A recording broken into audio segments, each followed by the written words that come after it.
Let's now talk about the Victor boot for Brittany Griner deal. Former US President Donald Trump has already slammed this deal.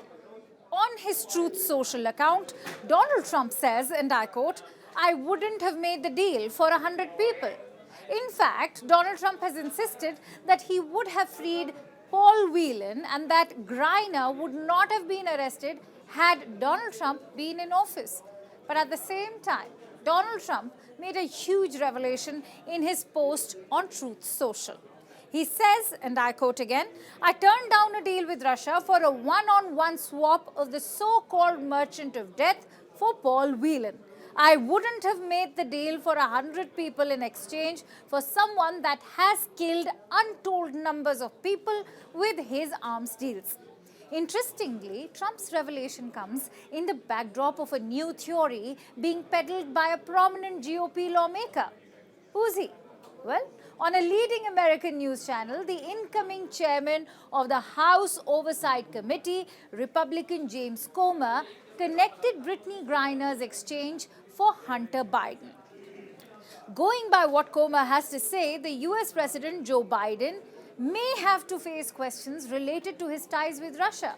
In an interview to Fox News, James Comer says, and I quote again, "We fear that this administration's compromised because of the millions of dollars that Hunter Biden and Joe Biden have received from Russia and China.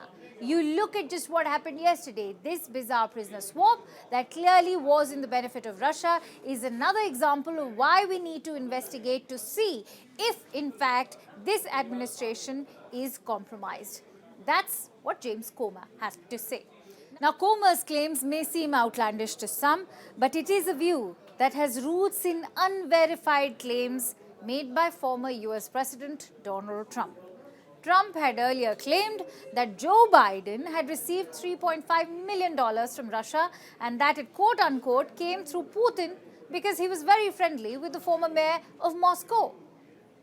Also, in a partisan investigation, Senate Republicans had alleged that a Russian businesswoman and the wife of late Moscow's mayor, Yuri Luzkov, had sent $3.5 million in 2014 to a firm called Rosemont Seneca Thornton.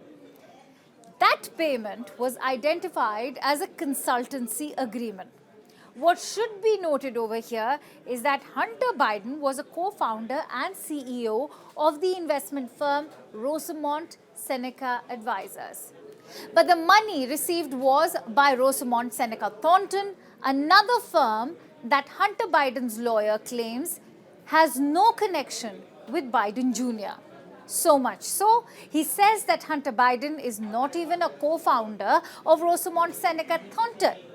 Neither the Senate report nor Donald Trump have provided any evidence that the payment was corrupt or that Hunter Biden committed any wrongdoing. And yet, it would be very interesting to see how Republican Comer establishes the connection between Joe Biden, his son Hunter Biden, and the prisoner swap of Brittany Griner with Russia.